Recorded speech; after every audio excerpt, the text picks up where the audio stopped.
Matagal na namin pinapahanap ang gumagawa ng kababuyang ito dito sa aming barangay. Marami ang nagsasabi na ito raw si Tupe, ang nagtatapon ng mga nabubulok na basura dito. Ang lakas mo naman magmalinis. Kaya nga ang linis ng barangay namin Hoy! Excuse me? Mas maganda naman ang di hamak ang garbage policy ng barangay namin kaysa sa barangay ninyo. Kapitana, malapit ang lugar na to sa nursery school ng aming barangay. Kaya't makakasama sa kalusugan ng mga bata yan. Garbage area naman talaga to eh. Bakit kasi kayo naglalagay ng basurahan malapit sa paaralan? Kapitana, ang mga tinatapon dito ay yung mga recyclable. Katulad ng mga bote, plastic, papel, at saka yung mga nabubulok na basura. Kasi naniniwala ako sa proper garbage segregation and disposal. Ayos ba? Tupe, are you guilty?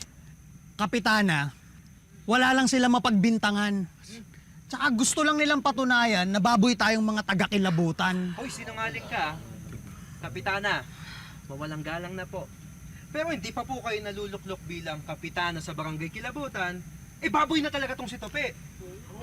Nagtutulak at nagtatapon ng basura niya kung saan-saan. Kaya lahat ng mga nabibiktima niya, yung mga natatapunan niya, nagrereklamo sa barangay. Bakit? Ha? May pruweba ba kayo? May ebidensya? Patingin? Ano yan? Ayan, yung CCTV na kumuha sa kanya. Kap, hindi ako yan. Kamukha ko lang, oh. Hindi ako yan, Kap. Ano masasabi mo ngayon, Kapitana? Sabihin na natin guilty si Tupe.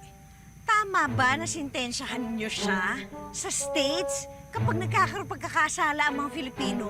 Sa Philippine Embassy sila dinediretso, hindi sa US government. Kapitana, wala ka sa States. Basta! Hindi siya pwedeng litisin dito sa barangay Katakutan dahil doon siya lilitisin at bibigyan ng hukom sa barangay Kilabutan dahil taga doon siya. Dito siya gumawa ng krimen. Dito siya lilitisin. Tama ko pumayag ng gano'n. Walang hiya mo talaga.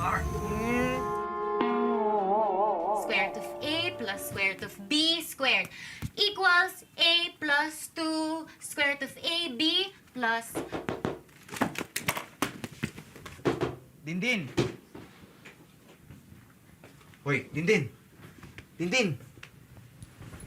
Hoy, Dindin, gising! Bakit ba? Hirap na nga ako gumawa ng tulog eh. Tsaka may exam pa ako bukas. Pag ako nawala sa utak ko yung mga nireview ko, lagot kayo sa akin ah. Oo nga, kuya, huwag mo na kasi gisingin si Dindin. Balimbing mode ka na naman no? Spahin kita dyan Huy! Huwag na kayo magulo, Kuya Dondon, Kuya Dick! Gumagawa yung takal ng tulog eh. Paano ka makakatulog? Ginagawa mo unan yung mga libro. Hoy, huwag mong pakialaman si Dindin Isa yan sa mga teknik para maging genius ka. Ikaw nga, nakahiga ka sa lahat ng libro mo, di naman may epekto. Ano sabi mo? Wala. Hoy, Ano bang kailangan nyo, ha? 3 oras na akong nakapikit. Hindi ako makatulog. Ano ba yun? ganito kasi. Si Tito Guy at saka si Cap Pip, nag-aaway na naman. Kailangan di mo mamiss yung mga ganitong eksena.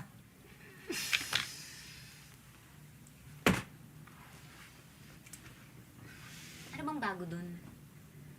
Ha? Hindi naman talaga magkusundo si tatay tsaka si Kapip, di ba? Hayaan nyo na sila. Parang aso't pusa yung mga yun, di ba? Hanggang salita lang yung mga yun. Kaya ano, pwede na ba ako matulog?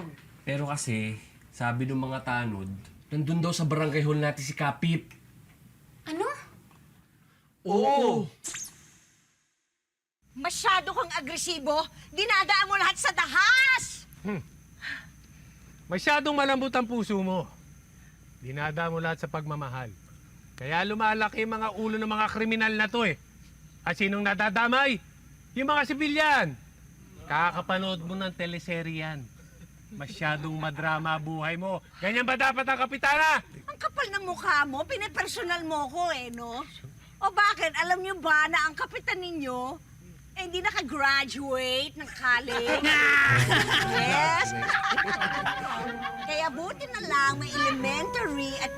pangalan niya ang pagbabasa at pagsusulat. Kaya thank you at meron kayong Kapitan Guy ngayon.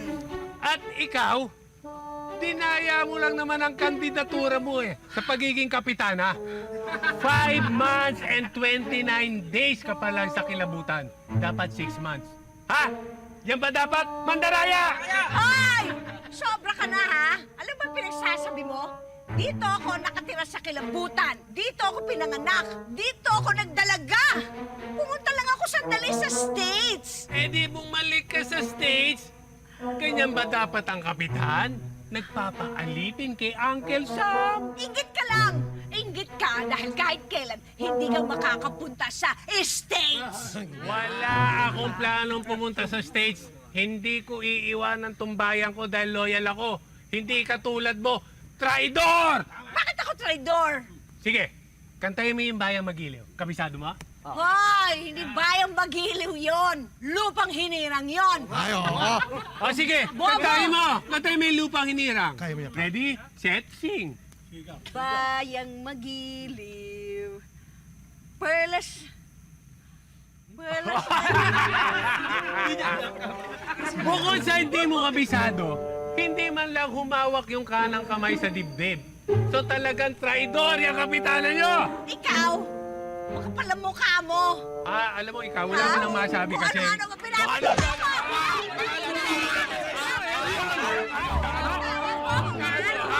Kahit mo kailangan ka rin. Hindi mo dapat... Hoy! Tumakas! Ano ba yan, Tupi? Tupi! Diba? Sige na, umamin ka na. Para bumaba na yung sustensya mo. Kap, kailangan ko lang itago yung alaga kong manok bago pakatayin ni na Kap Guy. Hoy, tahimik lahat! Kap Guy, parang awa nyo na. Huwag nyo naman kainin yung alaga ko. Sige. Umamin ka muna sa krimeng ginawa mo. Kung hindi, gagawin kong adobo yung manok mo! Oo na! Sige na! Ako na! Ako na yung nagtapon sa basurahan nyo. Kumanta ka rin. So ngayon, ang gagawin natin, sasama ka sa akin, magbibidyoke tayo, at kakanta ka ng walang sawa. Gusto mo talaga ng gulo? Gusto mo makarating tayo sa Supreme Court na lahat kayo ipakulong ko? Ha? Mayroon akong kaibigan sa Supreme Court na lawyer. I-report ko kayo lahat. I-demand ako kayo. Sige na. Ano? Sige na. Oh, Doon na sige. siya sa barangay niyo lilitisin. Pero sa isang kondisyon, Ano yon? sasama kami.